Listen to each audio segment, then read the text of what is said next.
Hi friends, welcome to Laksha kitchen. இன்றைக்கி நம்ம அருமையான தேங்காய் சட்னி எப்படி செய்யுதுன்னு பார்க்கலாம். வாங்க வீடியோக்குள்ளே போகலாம்.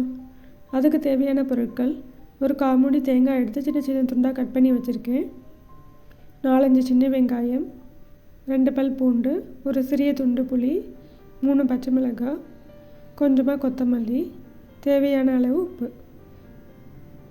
இதுதான் இதுக்கு தேவையான பொருட்கள். இப்போ இந்த பொருளை ஒரு மிக்ஸி ஜாரில் மாற்றிக்கலாம். இது இப்போ நம்ம ஃபைன் பேஸ்ட்டை அரைச்சி எடுத்துகிட்டு வரலாம். இந்த அரைச்ச சட்னியை ஒரு பவுலில் மாற்றிக்கலாம்.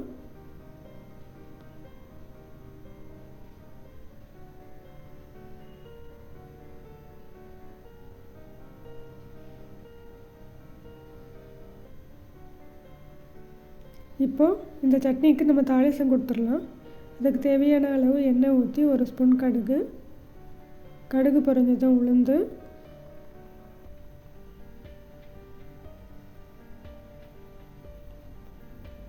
பொரிஞ்சதை கருவேப்பிலை, கொஞ்சமாக பெருங்காயத்தூள் எல்லாம் போட்டு நல்லா கிளறி விட்டுக்கலாம்.